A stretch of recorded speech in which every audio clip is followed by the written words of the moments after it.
मेरी शादी को अभी मुश्किल से ही 3 महीने हुए थे। मेरे ससुराल में मेरे ससुर और मेरे पति आकाश होते थे।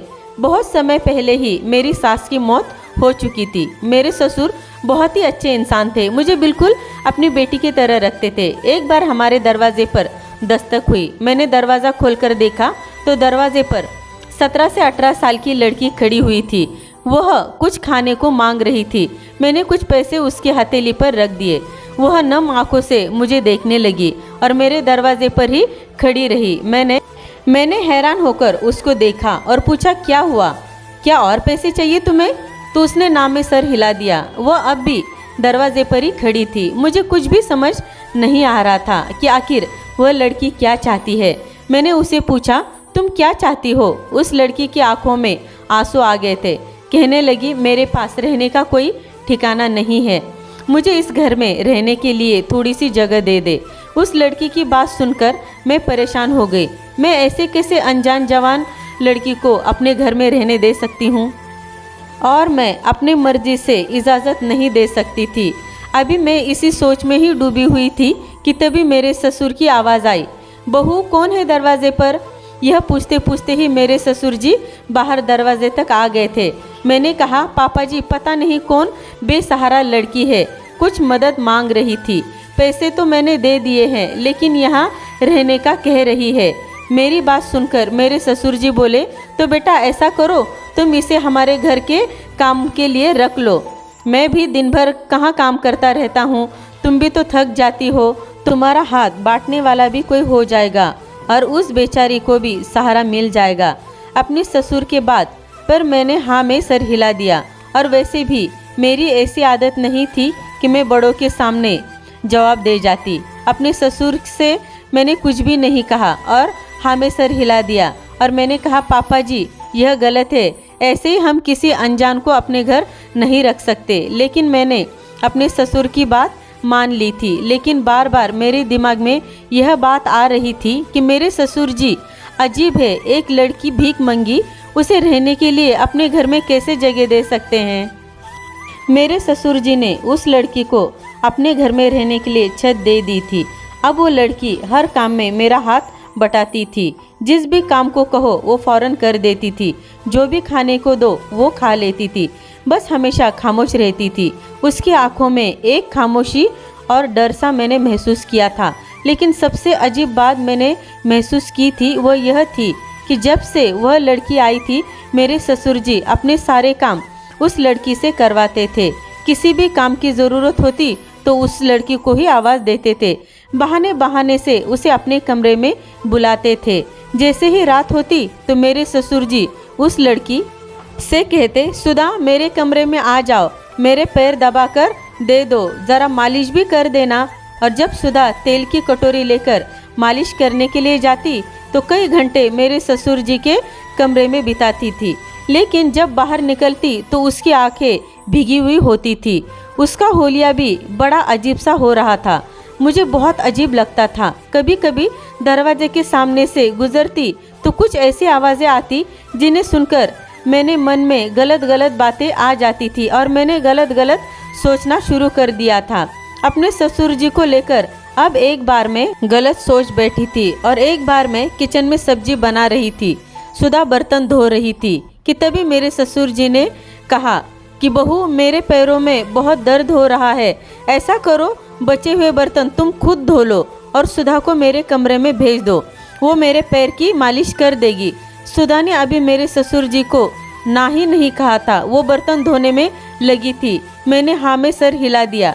मैंने ससुर जी से कहा, मैं सुधा को आवाज़ लगा देती हूँ, सुधा तुम्हें पापा जी बुला रहे हैं, तुम उनके पैरों की मालिश कर दो।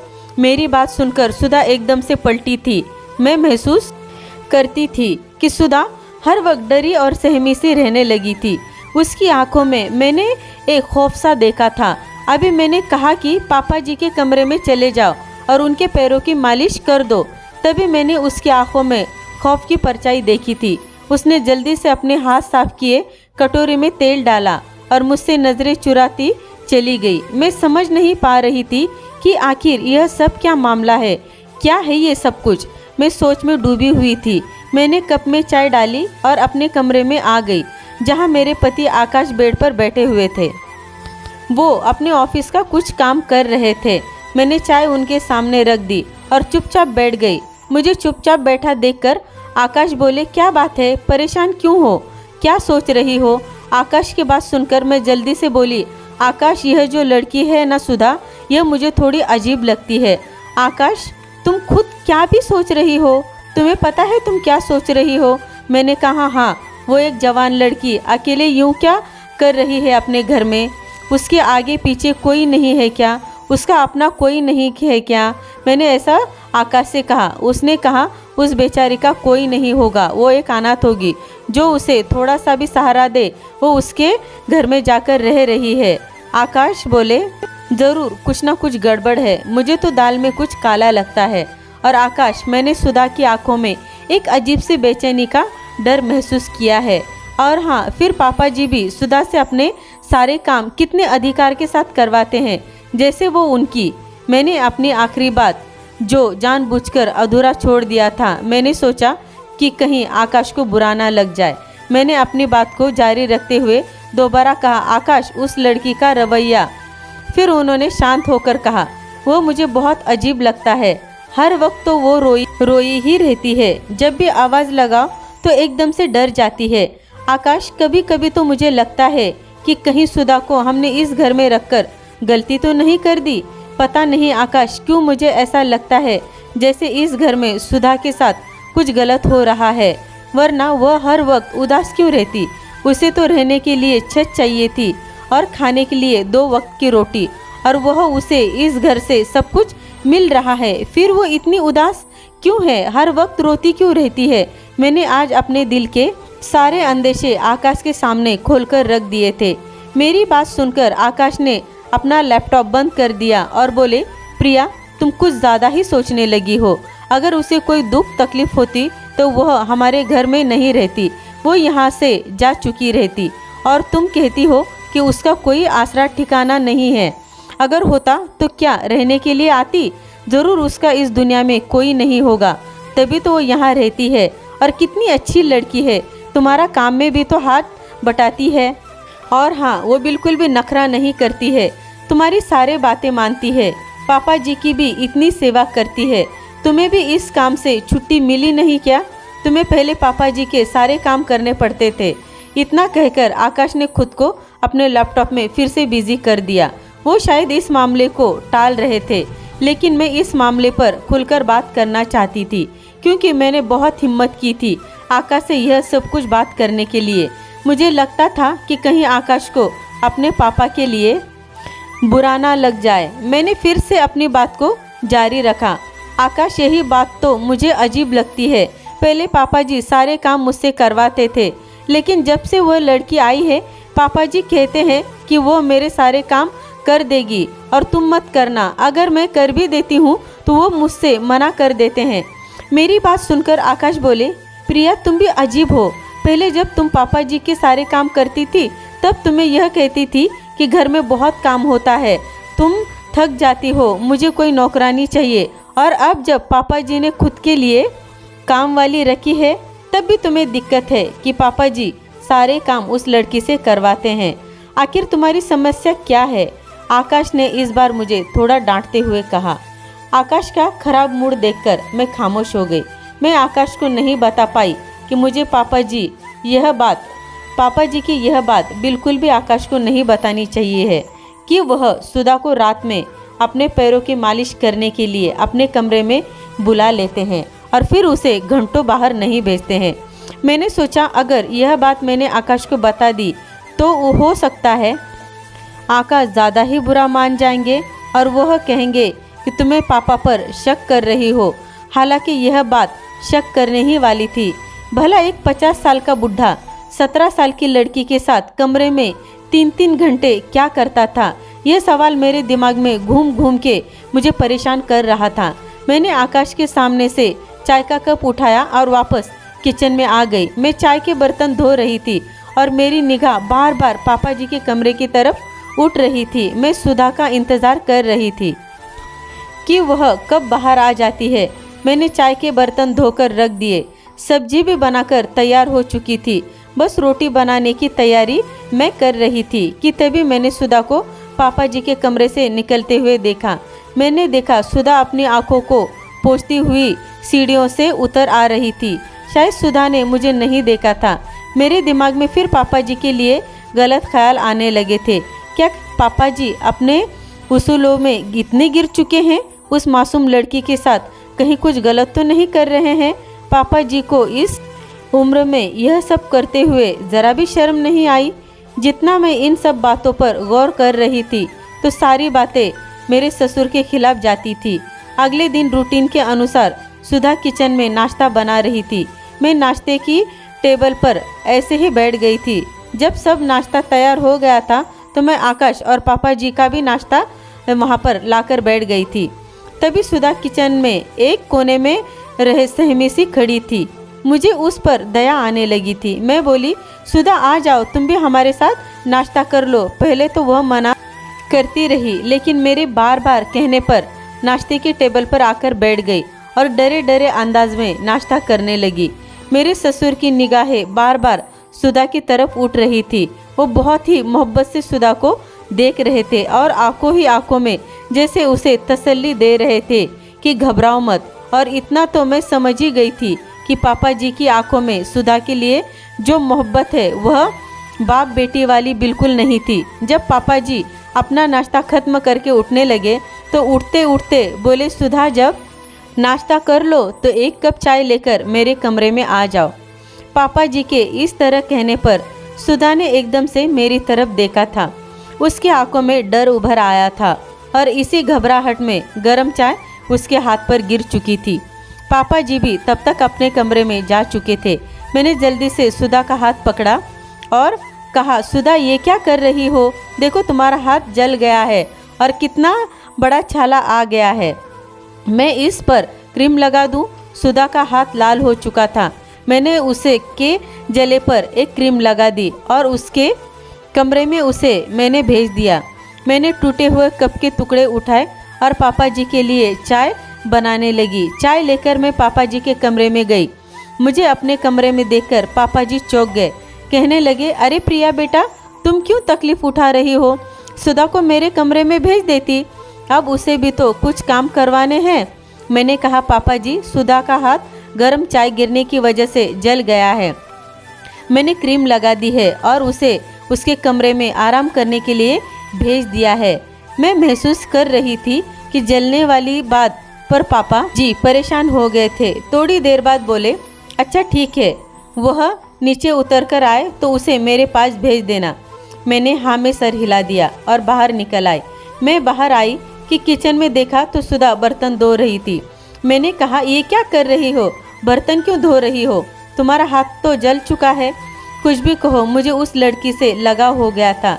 उसके चेहरे की मासूमियत किसी को भी अपना दीवाना कर सकती थी। और फिर बाकी बातें सब एक तरफ और इंसानियत एक तरफ पहले थी।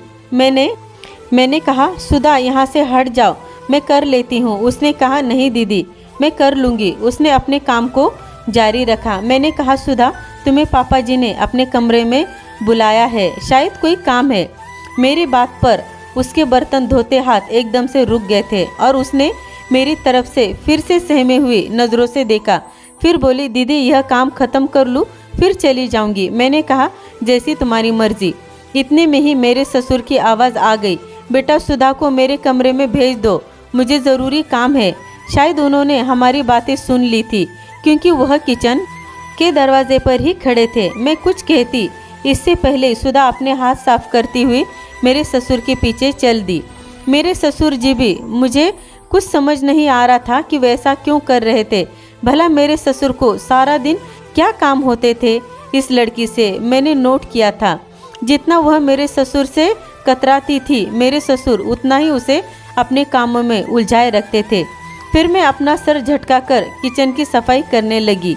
सुधा काफ़ी देर बाद ससुर के कमरे से बाहर निकल कर आई। इस बार भी हमेशा की तरह उसकी आंखें नम थी। मैं बाहर आंगन में बिछी चारपाई पर बैठी हुई थी। मैंने उससे कहा, सुधा इधर आओ। वो डरती हुई मेरे पास आकर खड़ी हो गई। मैंने कहा, सुधा पापा जी को तुमसे क्या काम होता था? सुधा बोली, दीदी उन्होंने अपने कपड़ों की अलमारी साफ करवाई थी। जवाब देकर वह वहाँ से पलटकर चली गई। मेरी आवाज़ ने उसके कदम रोक दिए। तुम्हारे चेहरे पर यह लाल निशान कैसा है? मैंने हैरत से पूछा। वह अलमारी के ऊपर जो जाले हटा रही थी तो वो मैं वहाँ से गिर गई। वो घबराते हुए जवाब देकर वहाँ से चली गई। फिर मैंने कहा, अच्छा ठीक है जाओ। मुझे उसके जवाब ने तसल्ली नहीं दी थी, लेकिन फिर भी मैंने जाने दिया। वह दिन भर अपने कामों में बिजी रहती थी या फिर पापा जी के कमरे में पाई जाती थी। एक शाम को मेरे लिए चाय बनाकर मेरे कमरे में आई। उस समय मेरे ससुर शायद किसी काम से बाहर गए हुए थे। जाओ, उसने पहले कहा। दीदी मैं अंदर आऊँ? उसने दरवाजे पर दस्तक दी तो मैंने मोबाइल एक तरफ रखा और बोली, यह चाय लाई हो तुम मेरे लिए? अपने लिए भी चाय लेकर आती थी। उसने कहा, नहीं। मैंने कहा, अच्छा ठीक है रख दो। मैंने जल्दी से अपना मोबाइल बाहर रख दिया और उसे अपने पास बिठा लिया। उसने चाय का ट्रे मेरे सामने रखा और सुधा बोली, ये दूसरी चाय का दीदी मैं क्या करूं? ये चाय मैंने अपने ससुर जी के लिए बनाई थी, लेकिन वह घर पर नहीं है। मैं बोली, अच्छा कोई बात नहीं, तुम पी लो। बल्कि ऐसा करो, मेरे पास बैठकर पी लो, कुछ बातें भी कर लेंगे। मेरी बात सुनकर उसकी आंखों में आंसू आ गए थे। मैंने कहा, क्या हुआ, रो क्यों रही हो? कहने लगी, कुछ नहीं, बस ऐसे ही माँ की याद आ गई थी। उसने अपनी आंखों को पोंछते हुए कहा कि मेरी माँ इस दुनिया में नहीं है। मैंने उससे पूछा भी कि तुम्हारी माँ कहाँ है, तो उसने यही जवाब दिया, भगवान के पास। उसकी आंखों में ढेर सारा पानी भरा हुआ था। मैंने कहा, और तुम्हारे पापा कहाँ हैं? मेरी बात सुनकर वो थोड़ी देर के लिए चुप हो गई, फिर बोली, मैं अनाथ हूँ। सुधा की आंखों में उदासी देखकर मैंने बातों का टॉपिक बदल दिया था। मैंने कहा, सुधा मैं 1-2 दिन के लिए अपनी माँ से मिलने जा रही हूँ। सुधा बोली, अच्छा इसलिए आप इतना खुश हो रही हो? मैंने कहा, हाँ, क्योंकि मैं शादी के बाद दूसरी बार अपनी माँ से मिलने जा रही हूँ। आप मुझे भी अपने साथ ले चलेंगे? हाँ हाँ चलो ना, बिल्कुल, मुझे तो खुशी होगी अगर तुम मेरे साथ चलोगी। सुबह बोली, ठीक है, फिर मैं तैयार हो जाती हूँ। मेरी बात सुनकर वो बहुत ही ज़्यादा खुश हो गई थी। आज मैंने पहली बार उसको मुस्कुराते हुए देखा था। उसने जल्दी जल्दी घर के सारे काम निपटा दिए और तैयार होने अपने कमरे में चली गई। मैंने आकाश को बताया, आकाश मैं अपनी माँ से मिलने जा रही हूँ, साथ में सुधा को भी ले जा रही हूँ। क्यों, ये क्या करेगी वहाँ जाकर? ऐसा आकाश ने कहा। मेरे ससुर जी भी बोले, हाँ प्रिया, सुधा को लेकर जाकर क्या करोगी? अगर पीछे से मुझे या आकाश को किसी काम की ज़रूरत पड़ेगी तो फिर कौन करेगा? ऐसा करो, तुम अकेली चली जाओ, सुधा को यहीं पर रहने दो। पापा जी, मेरी बात को बीच में काटते हुए आकाश बोले, बस पापा, अब ज़्यादा बहस नहीं करते हैं। प्रिया तुम जल्दी से जाओ, तुम्हारी माँ तुम्हारा इंतज़ार कर रही होगी। सुधा किचन में ही खड़ी थी और हमारी बातें सुन भी रही थी। मैंने उसके पास जाकर कहा, मुझे माफ़ कर दो, मैं तुम्हें अपने साथ नहीं ले जा सकती। मेरी बात सुनकर सुधा मुस्कुराते हुए बोली, कोई बात नहीं, आप क्यों माफ़ी मांग रही है? सुधा के चेहरे पर मुस्कुराहट थी। मुझे बहुत अजीब लगा। कहाँ पहले तो यह लड़की डरी सहमी सी इस घर में रहती थी और अब मेरे बिना घर में अकेले रहने पर भी खुश दिखाई दे रही है। मेरे लिए ये ख्याल बहुत ही सता रहा था कि ऐसे कैसे हो सकता है। ऐसा तो नहीं कि सुधा को भी अब पापा के साथ रहने में मज़ा आने लगा है। बाहर आकाश लगातार गाड़ी का हॉर्न बजा रहे थे। मैं जल्दी से बाहर निकल गई। अपनी माँ के घर भी मुझे चैन नहीं मिला। पूरी रात में सुकून से सो ना सकी और अगली सुबह ही वापस अपने घर आ गई तो घर के हालात देखकर मेरे सर पर आसमान गिर पड़ा। सुधा बुखार से तड़प रही थी और मेरे पापा पति और उसके पास बैठे हुए थे। सिर पर ठंडी पट्टियाँ रखी हुई थी। इसका मतलब पापा जी के साथ अब आकाश भी सुधा की ज़्यादा दिलचस्पी ले रहे थे। ये सब क्या हो रहा था मेरे घर में? मैं गुस्से में आ गई। आकाश, ये सब क्या चल रहा है? तुम सुधा के पास क्यों बैठे हुए हो? मुझे अचानक देखकर आकाश हड़बड़ा गए थे। कहने लगे, इसकी तबीयत ठीक नहीं थी, पापा जी भी घर पर नहीं थे, बुखार बहुत ही ज़्यादा तेज़ था, तो उसके माथे पर मैं ठंडी पट्टियाँ रख रहा था। लेकिन आकाश जिस तरह नज़रें चुराकर बात कर रहे थे, मुझे दाल में ज़रूर कुछ काला लगा। इतने में ही आकाश मुझसे नजरें चुराते हुए बाहर निकल चुके थे। मैंने थोड़ी तेज आवाज में सुधा से पूछा, क्या हुआ है तुम्हें? सुधा भी इस सिचुएशन से घबरा गई थी। कहने लगी, कुछ नहीं, बस मौसमी बुखार है। मैंने उसे छूकर देखा, उसका शरीर एकदम नॉर्मल टेम्परेचर पर ही था। मैंने कहा, तुम्हें तो बुखार बिल्कुल भी नहीं है। सुधा बोली, हाँ, वो आकाश बहुत देर तक मेरे सर पर पट्टियाँ रख रहे थे, इसलिए बुखार कम हो गया है। कहते कहते वो उठकर किचन में जा चुकी थी, वह कहते हुए कि मैं आपके लिए चाय बना दूं। एक दिन मैंने सुधा से पूछा कि एक बात पूछूं तो मुझे उसका सच जवाब देना। सुधा बोली, हाँ पूछो। मैंने कहा, सच बताओ, तुम पापा जी के कमरे में रोज रात को क्या करती हो और क्यों जाती हो? आखिर वह तुम्हारा रोज रोज को ऐसा क्या काम करवाते हैं? मेरी बात सुनकर सुधा एकदम से डर गई। मैंने कहा, सुधा घबराओ मत, तुम मुझे अपनी बहन समझ सकती हो और मुझे सारी बातें बता सकती हो। नहीं दीदी, ऐसा कुछ भी नहीं है, बस साहब को भी पैर दबाने होते हैं और बाकी कुछ भी नहीं होता। कभी सर की भी मालिश करवाते हैं, इसलिए बुला लेते हैं। इतना कहकर सुधा किचन से जा चुकी थी, लेकिन मैंने सोच लिया था कि मैं सच्चाई जानकर ही रहूंगी। अब बहुत हो चुका चूहा बिल्ली का खेल। अब तो मुझे आकाश पर भी शक होने लगा था और यह मौका मुझे अगले ही दिन मिल गया। सब्जी काटते हुए सुधा का हाथ घायल हो गया था। मैंने कहा, तुम ऐसा करो, कमरे में जाकर आराम करो। अगर पापा जी को कुछ काम होगा तो मैं बता दूंगी। तुम्हारे हाथ में चोट लगी है। सुधा अपने कमरे में चली गई। खाना खाकर फ्री हुए पापा जी अपने कमरे में जाने लगे। मुझसे बोले, प्रिया बेटा ऐसा करना, सुधा को मेरे पास भेज देना। मैंने कहा, ठीक है पापा जी। जैसे आकाश मेरे कमरे में गए, मैंने जल्दी से पूरे घर की लाइट का स्विच ऑफ कर दिया और सुधा की जगह मैं पापा जी के कमरे में चली गई। मैं जानना चाहती थी कि रोज़ रात को सुधा और पापा अकेले कमरे में क्या करते हैं। मैंने धीरे से दरवाज़ा खोला, अंदर दाखिल हुई। कमरे में अंधेरा था, चांद की हल्की रोशनी खिड़की से अंदर आ रही थी, लेकिन इतनी नहीं कि पापा जी मुझे पहचान सकते थे। जैसे ही मैं दरवाज़ा खोलकर अंदर गई थी, पापा जी बोले, सुधा आओ, आज इतनी देर क्यों लगा दी? मैं वहीं खड़ी रही, आगे नहीं बढ़ी। पापा जी बोले, सुधा शर्माओ मत, आओ मेरे पास आकर बैठ जाओ। सुधा, अब तो तुम्हारी ऐसी आदत लग गई है कि तुम्हारे बिना एक पल भी चैन नहीं आता है। तुम जब भी मेरे पास होती हो तो ऐसा लगता है जैसी मेरी जवानी फिर से लौट आई है। मेरे ससुर की यह बातें मुझे बहुत अजीब सी लग रही थी और मेरे सर पर एक के बाद एक आसमान टूट पड़ रहे थे और एक के बाद एक धमाके हो रहे थे। इससे पहले कि ससुर जी मेरे साथ कुछ गलत हरकत कर दे, मैं गुस्से से कांपती हुई आवाज़ में बोली, पापा जी मैं प्रिया हूँ। उसी गुस्से की हालत में मैं बाहर निकल आई और मैंने स्विच ऑन कर दिया। पूरा घर रोशनी से चमक उठा था। मेरे ससुर की हालत खराब हो चुकी थी। वह भागते हुए मेरे पास आए थे और अपने ससुर पर मैं बहुत चीख पड़ी थी। पापा जी आपको शर्म नहीं आई एक छोटी बच्ची के साथ इतनी गलत हरकतें करते हुए? वो मुझे अपने आप को शर्म आ रही है कि मैं आपको अपना ससुर बोलूं। अरे आपने तो उस छोटी सी बच्ची को भी नहीं छोड़ा जो आपसे उम्र में 3 गुना छोटी है। मेरे चीखने की आवाज़ सुनकर आकाश भी कमरे से बाहर आ गए थे। मेरे ससुर तो कुछ बोल ही नहीं सकते थे, बस नज़रें झुकाए खड़े हुए थे।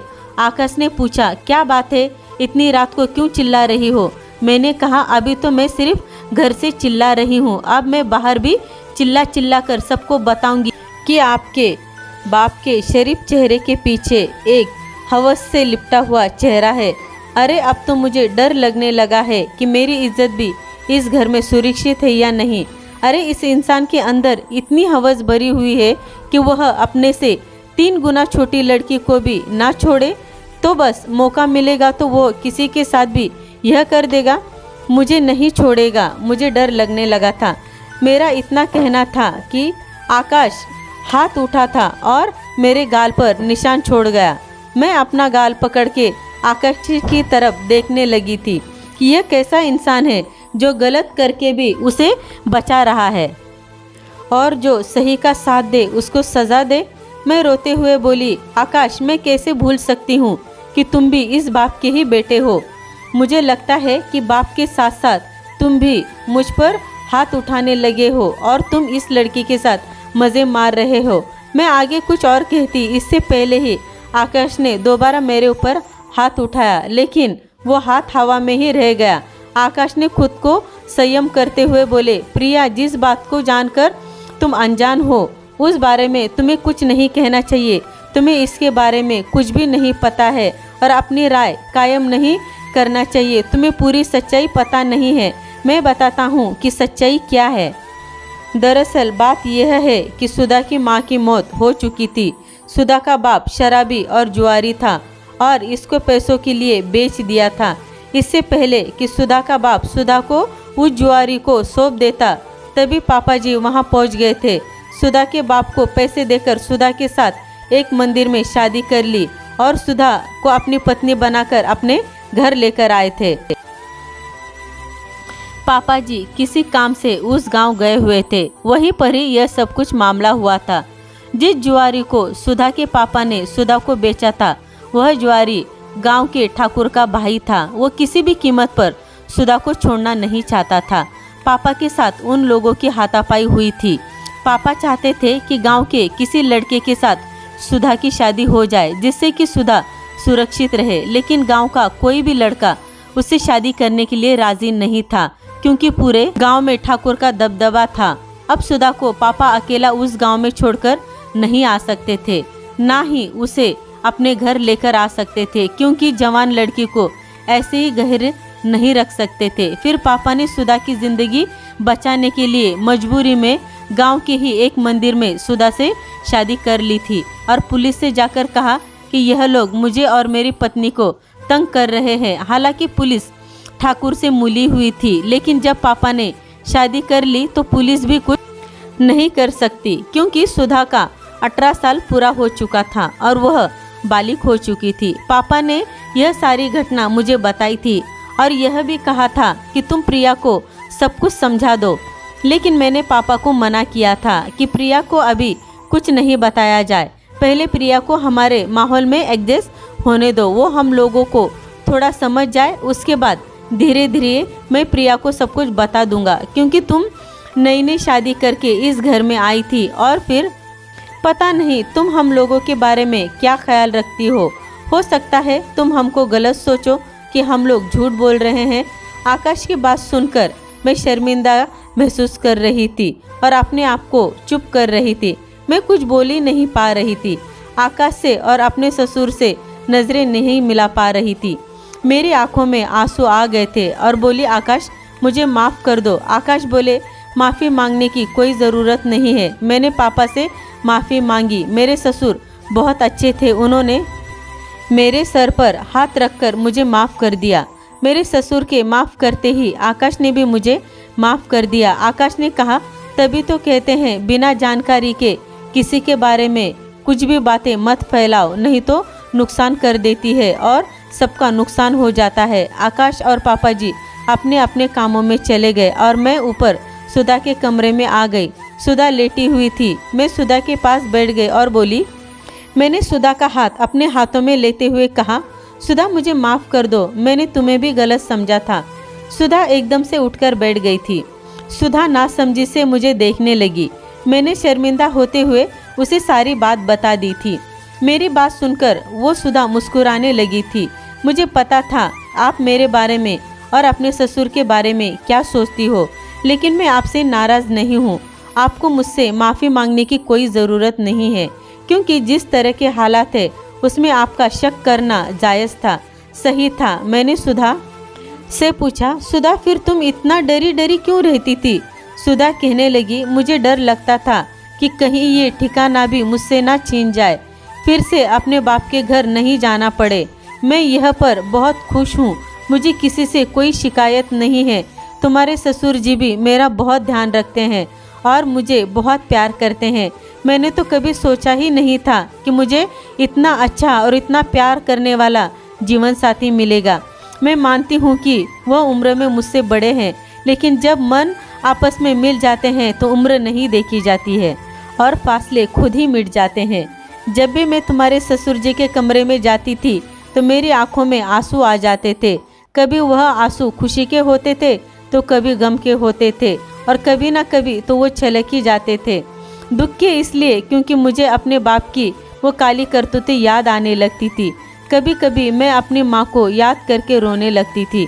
लेकिन तुम्हारे ससुर जी ने मुझे बहुत सारा प्यार दिया था, मेरी सारी ख्वाहिशें पूरी कर दी थी। मेरे दिल और दिमाग को उन्होंने बहुत अच्छा महसूस करवा दिया था। मेरे दिमाग में से वो सारी बुरी हरकतें और बुरे हालात उन्होंने निकाल दिए थे।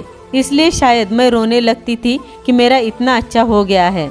मेरी रोती सूरत देखकर आपने यह सोचा होगा कि मैं यहाँ उदास हूँ, परेशान हूँ और हर वक्त रोती ही रहती हूँ। सुधा का दिल मुझसे बुरा नहीं था, यह जानकर मुझे बहुत खुशी हुई। हम दोनों सास बहू आपस में बहुत प्यार से रहने लगे। उसने मुझे खुद ही मना कर दिया था कि तुम मुझे सास माँ नहीं बुलाओगी। मैंने कहा हम दोनों सहेलियों की तरह रहेंगे। उसने हाँ में जवाब दिया। मोहल्ले वाले को जब यह बात पता चली तो लोगों ने न जाने कितनी बातें बनाई, लेकिन हमने किसी की बात पर कोई ध्यान नहीं दिया। अगर हम लोगों के बातों पर ध्यान देते हैं तो अपनी ज़िंदगी एक अनजान सा शहर बनकर रह जाती है। हमें लोगों की बातों पर ध्यान नहीं देना चाहिए और अपनी ज़िंदगी एक हटकर जीनी चाहिए। मेरे पिताजी ने, जो मेरे ससुर जी थे, उन्होंने उस लड़की के साथ कुछ गलत नहीं किया था। जो भी था एक हालात के साथ हो चुका था। और दोस्तों, ये कहानी आपको कैसी लगी मुझे ज़रूर बताना। और हाँ, अगर आप इस चैनल पे नए हो तो सब्सक्राइब कर लेना। और हाँ, कमेंट में मुझे बताना आपको ये कहानी कैसी लगी।